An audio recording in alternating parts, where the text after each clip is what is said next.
ซึ่งเขาก็งงคือกันปยาสูตำหนิกันแหงหลายเด้อเนาะทุกคนสบายดีพี่น้องเขาจะพามาเบิ่งการสัญจรนครหลวงเวียงจันทน์บางเส้นทางยังกันเด้อเนาะว่าการสัญจรในนครหลวงเวียงจันทน์นั้นบางจุดบางบอนท่านก็บ่ได้ธรรมดาเลย บ่ได้ง่ายธรรมดาได้เนาะต้องใช้เวลาอีหลีเลยตอนนี้อยู่นครหลวงเวียงจันทน์เฮานี่เวลาจะไปหันมานี่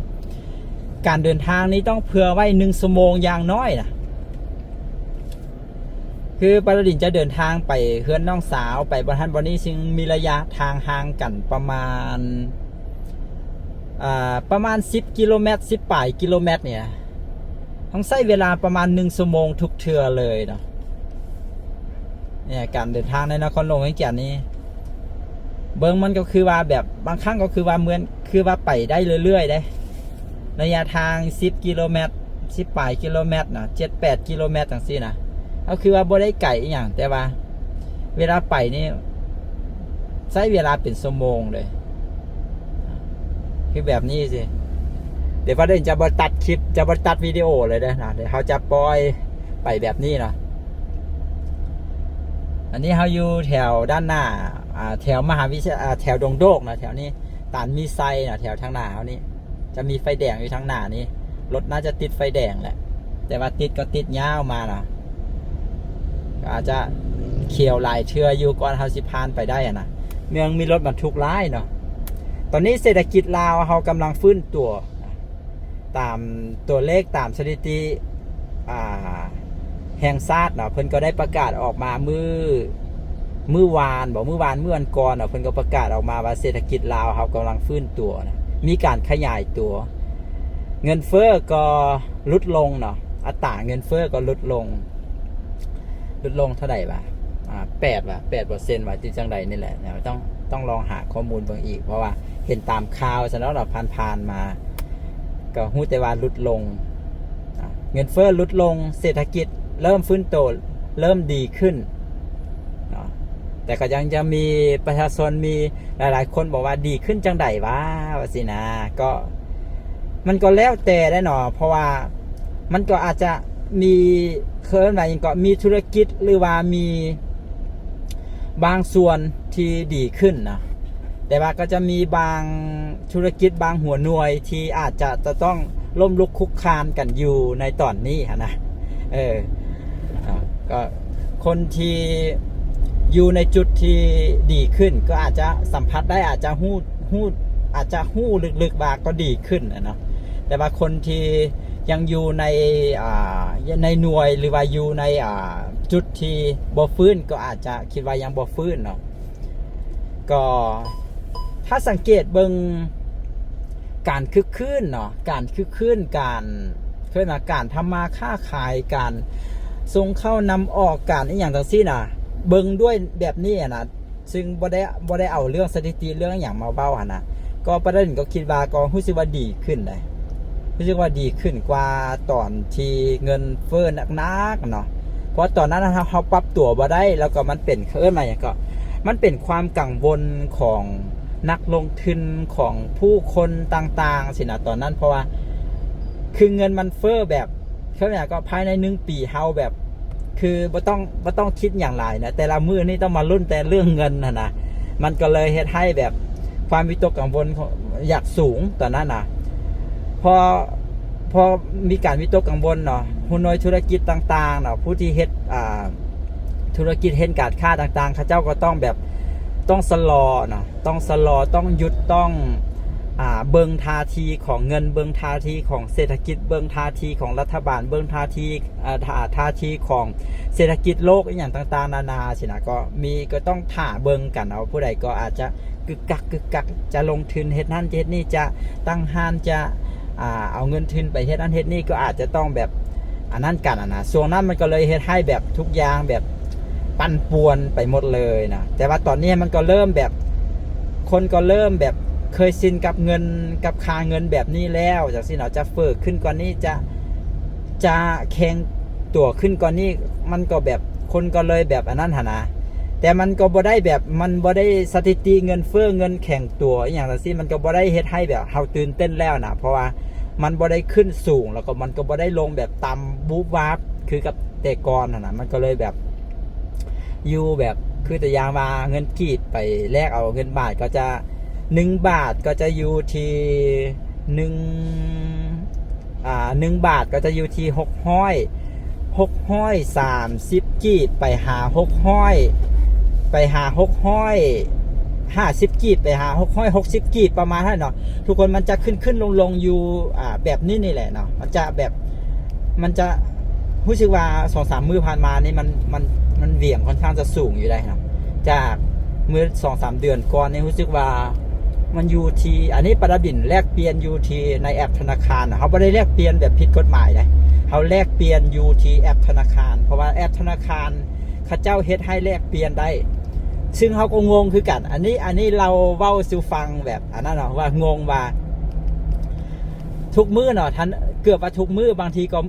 ก็2 มื้อเทื่อนึงเนาะธนาคารจะประกาศออกมาธนาคารแต่ละธนาคารจะประกาศเลทในการแลกเปลี่ยนเงินของธนาคารออกมาธนาคารพงสวรรค์เพิ่นก็จะประกาศออกมาแล้วก็ธนาคารการค้าจะประกาศออกมานะเขาจะผ่านทางเพจ Facebook ของเพิ่นนั่นแหละแต่การประกาศออกมาท่านจะสังเกตเห็นไหมธนาคารพงสวรรค์ธนาคารพัฒนาธนาคารการค้านี่นะประเด็นจะติดตามอยู่สองธนาคารนี่เนาะเขาจะประกาศเลทเงินออกมาส่วนใหญ่จะพร้อมๆกันเนาะในสุดามือนี้ท่านธนาคารการค้าบ่ประกาศนี่ธนาคารพงสวรรค์ก็บ่ประกาศสินะแต่พอมื้อใดประกาศเขาก็จะประกาศแบบคล้ายๆพร้อมๆกันประมาณนั้นแหละเนาะแต่ว่ามันแปลกก็คือประกาศออกมาแล้วเรทเงินบ่เท่ากันนะเรทเงินบ่เท่ากันแล้วก็มีอย่างหนึ่งที่ประดินเว้าก็คือตัวอย่างมาเว้าซื้อธนาคารเลยเนาะธนาคารการค้าต่างประเทศลาวสินะเพิ่นจะประกาศอยู่หน้าเฟซของเพิ่นอยู่หน้าเฟซจะเป็นทางการของเพิ่นเอาว่ามื้อนี้ฮันเรทเงินเท่านี้เนาะเงินกีบไปแลกเอาบาทเท่านั้นเท่านี้สินะแต่ว่าในแอปของเพิ่นในแอปธนาคารของเพิ่นก็มีการเปิดการแลกเปลี่ยนอยู่ในแอปธนาคารเลยนะเปิดการแลกเปลี่ยนอยู่ในแอปธนาคารแต่ว่าเรทเงินอยู่ในแอปธนาคารนะเรทเงินตัวที่เขาเปลี่ยนในแอปธนาคารกับเรทเงินที่เพิ่นประกาศอยู่ตามเฟซต่างๆหรือว่าที่เพิ่นเอานำไส้แลกเปลี่ยนนำไส้แลกเปลี่ยนอยู่สาขาของเพิ่นนั่นน่ะมันบ่คือกันนะถ้าไปแลกเปลี่ยนอยู่ในแอปธนาคารนี่จะได้หลายกว่าที่เพิ่นประกาศอยู่ตามเฟซตามอย่างนั้นนะจะได้หลายกว่านะถ้าผู้ใดจะแลกเงินแลกอย่างก็ไปแลกกันได้เราทุกคนเขาสามารถแบบอยู่ในฮั่นหลายคนก็คงจะฮู้แล้วแหละผู้ใดอันนั้นแต่ว่าคนแบบอันนั้นเขาเจ้าบ่คอยอันนั้นก็อาจจะยังบ่ฮู้เนาะก็คือสามารถแลกเปลี่ยนอยู่ในแอปธนาคารท่านเลยนะทุกคนก็จะได้เรทดีกว่าที่เพิ่นประกาศออกมาตามเฟซตามอย่างนั้นนะก็ลองไปใช้บริการกันได้เนาะทุกคนถ้าไปเปลี่ยนตามอันนั้นก็มันจะผิดกฎหมายเด้แต่อันนี้เขาเปลี่ยนอยู่ในแอปน่าจะบ่ผิดกฎหมายก็คงจะถูกกฎหมายนะอยู่วันนี้เพิ่นมีการก่อสร้างตึกได้ทุกคนบ่ฮู้ว่าตึกอีหยังเห็นบ่นี่เพิ่นมีการก่อสร้างตึกสูงอยู่นี่แลนด์มาร์คเพิ่นใช้คำว่าแลนด์มาร์คเว้าถึงเรื่องเงินก็ประมาณนี้แหละทุกคนก็จะขึ้นลงแบบว่าบ่ได้แบบวือหวาแล้วนะก็คือถือว่านิ่งนะคำว่านิ่งก็คือเฟ้อมาก็จนเฟ้อมาหลายแล้วจนนิ่งนะคือเฮาจะสิ้นเคยกับเรทเงินที่เฮาแบบคือมันเป็นไปมาดนแล้วสิละเรทเงินที่250กีบเนาะ250กีบต่อ1 บาทสินะตัวนี้มันจะเป็นเรทเงินที่ยุคนี้ที่เฮาจำกันที่เฮาจื้อกันมาโดยตลอดเพราะว่าเรทเงินมันจะอยู่ที่250กีบต่อ1 บาทเรทตัวนี้นะมันจะมีมาดนแล้วเนาะเงินกีบกับเงินบาทนะมันจะอยู่ประมาณนี้เนาะเรทตัวนี้นะมันจะอยู่มาโดนนานแล้วเนาะเท่าที่เอาหู้มานะ10,000 บาทก็จะได้อยู่2.5 ล้าน 10,000 บาทก็จะได้อยู่2,500,000นะเขาเคยแลกกันในตอนนั้นนะก่อนโควิดนะเขาก็จะอยู่ในเรทประมาณนี้สินะแต่พอหลังจากว่าตอนโควิดเข้ามาหลังโควิดนะเงินมันวืบมาจาก250กีบต่อ1 บาทมันวืบขึ้นมาแบบรุ่นกันจนจะเป็นจะตาย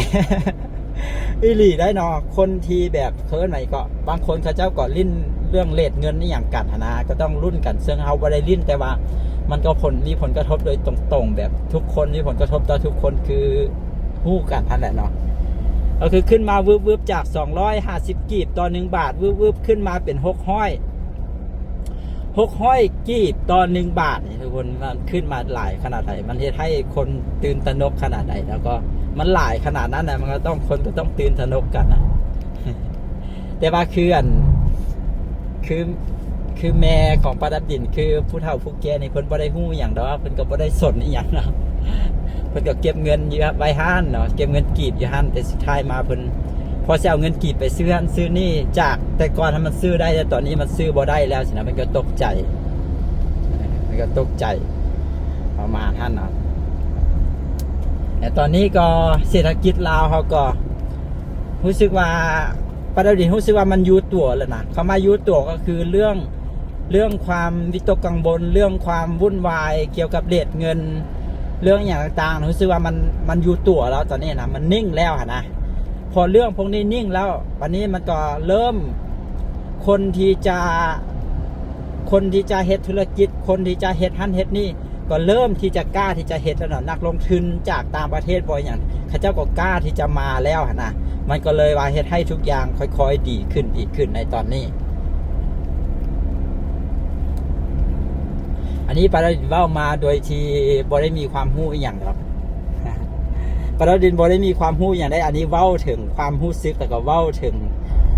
เว้าออกมาจากสิ่งที่ปลาดาวดินคิดอีหลีนี่แหละนะซึ่งบ่ได้ใส่ข้อมูลบ่ได้ใส่สถิติบ่ได้มีข้อมูล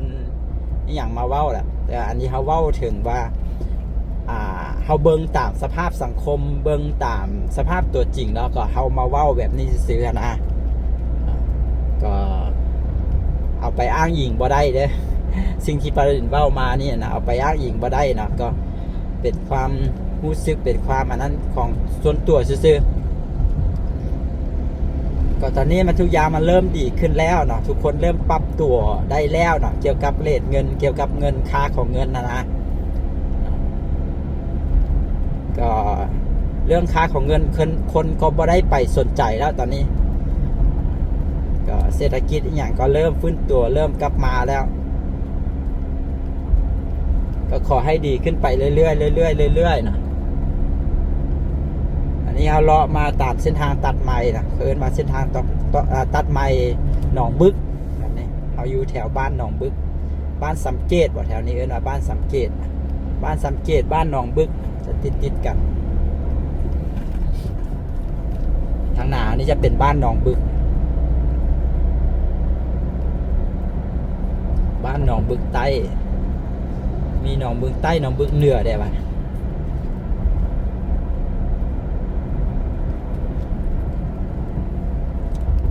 ถ้ารอความจริงปลาดาวดินจะมาทางโด่งนาโซกจะมาทางหนองบัวทองนะถ้ามาผ่านแถวห้วยหงมาทางท่านมันรถติดจะไหนเขาก็จะมาทางนี้ก็จะอ้อมน้อยนึงเนาะแบบอ้อมออกนอกเมืองมาน้อยนึงมันจะเป็นเส้นทางตัดไม้ที่ว่าได้มีบ้านเฮือนคนหลายเทื่อนะแถวจุดบริเวณจุดนี้นะก็เฮ็ดให้รถบ่หลายปานใดแล้วก็เส้นทางมันบ่มีไฟดอกไฟแดงมันบ่มีอันนั้นนะมันก็เลยว่ามาได้ไวกว่าความรู้สึกหรือว่าความตัวจริงก็บ่แน่ใจเนาะแต่ว่าความรู้สึกเขานะมันรู้สึกว่ามันมาง่ายก็เลยว่ามาทางนี้พอมาแล้วก็ต้องโค้งเข้าไปวันนี้เขาสิโค้งเข้าไปทางหนองบัวทองได้บัดนี้จะโค้งเข้าไปมีเฮือนงามๆอยู่นี่ถ้าเอามาผ่านห้วยหงผ่านหนองทาผ่านดอนแดงมาทางหั่นพวกเขาไปเขาสิซื้อมักนับกายแล้วว่าทันนะ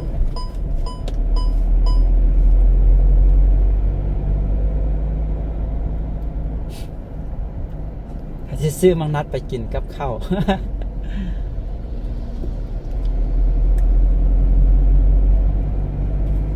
ประดับดินมักกินนั่นเข้ากับมักไม้เลย ว่าจะเป็นอย่างก็มักนัดมักม่วง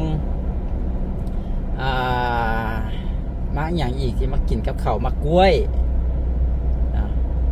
ถ้ากินกับข้าวมาแต่น้อยแล้วนะบางคนมาเห็นก็คือผู้เฒ่าเนาะ คือผู้เฒ่าเนาะกินข้าวกับมักไม้ว่าซั่นก็บ่ฮู้เนาะก็แบบวันที่เขากินอาหารกินของข้าวนี่กินน้อยเดียวอิ่มนะแต่พอเป็นพวกของหวานเป็นพวกมักไม้กินได้บ่ค่อยหลายโอ้นี่เพิ่นก็มีมาก่อสร้างอีหยังอีกนี่เส้นนี้เขาเจ้ามาก่อสร้างเต็มไปเลยเนาะสองข้างทางนี่มีการก่อสร้างโดยเฉพาะเป็นห้างค้าเป็นบริษัทอย่างเดียวจังนะก็สร้างเต็มเลยในอนาคตอันใกล้นี้แถวนี้ก็จะกลายเป็นแบบก็จะกลายเป็นศูนย์รวมของการค้าส่วนใหญ่จะเป็นคนจีนนะมาเนี่ยเห็นบ่สองข้างแบบนี้ก็ตอนประดับดินมาอยู่นครหลวงเวียงจันทร์ใหม่ๆนี่ก็บ่มีอย่างเลยเป็นถงนาทุกอย่างนะก็ผ่านมา 4-5 ปีซื่อๆนี่ตอนนี้อันเขาจะเริ่มมาเฮ็ดอันนี้ก็เริ่มมาเฮ็ดปีกายผ่านมานี่นะนั่นที่ประเด็นได้ว่ามาน่ะพอเริ่มพอทุกอย่างมันเริ่มนิ่งอะนะมันเริ่มอยู่ตัวมันเริ่มนิ่งนะค่าเงินเริ่มนิ่งแล้วความกังวลนี่อย่างต่างๆมันเริ่มนิ่งแล้วสินะเห็นบ่ก็จะมีนักธุรกิจมาลงทุนกันหลายเลยเนาะมีทั้งลาวทั้งจีนนี่มีนักธุรกิจมาลงทุนสองข้างทางนี้ทางนี้เขาเจ้าก็ปรับพื้นดินปรับอย่างไว้เรียบร้อยเนาะก็เดี๋ยวน่าจะมีการมาลงห้านลงเฮ็ดเป็นสร้างตอกสร้างตึกเฮ็ดเป็นห้านเป็นโครงอย่างปะไว้หมดเลยนะก็มีทั้งเฮ็ดแล้วก็ให้คนเซาเนาะเขาจะก็เฮ็ดเป็นห้องให้คนเซาก็จะมีบริษัทมีห้างต่างๆมาเซาขายของขายเครื่องอย่างต่างๆนานาเนาะสองข้างนี่เห็นบ่บางจุดบางบอนก็เฮ็ดแล้วก็เริ่มขายเครื่องแล้วนะขายเครื่องก็จะมีทั้งขายเครื่องนักขายเครื่องแบบเครื่องจักรเครื่องอย่างต่างๆนานาทางคุณก็กำลังก่อสร้างอยู่อันนี้กำลังก่อสร้างเต็มไปหมดเลยมาทางคุณก็ก่อสร้างอันนี้ก็เริ่มแล้วล่ะได้พอเริ่มแล้วก็เริ่มมีบริษัทมาอันนั้นเลยเนาะแปลงแล้วปุ๊บก็มีคนมาเซาเลยเนี่ยน่าจะมีคนแบบเขาจะมาลงทุนเฮ็ดแบบก็ให้คนเซาประมาณนั้นนะ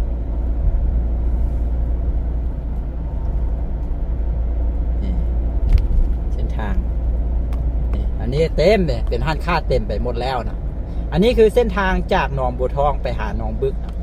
เส้นทางตัดไม้ที่เขาน่ะนะเห็นบ่เป็นห้างค้าเต็มไปหมดแล้วนะนี่บ่ว่างจากห้างเลยนี่มีคนมาเปิดห้างขายเครื่องเต็มทางพุ่นกำลังถมดินเห็นบ่กำลังถมดินกำลังซีซ่า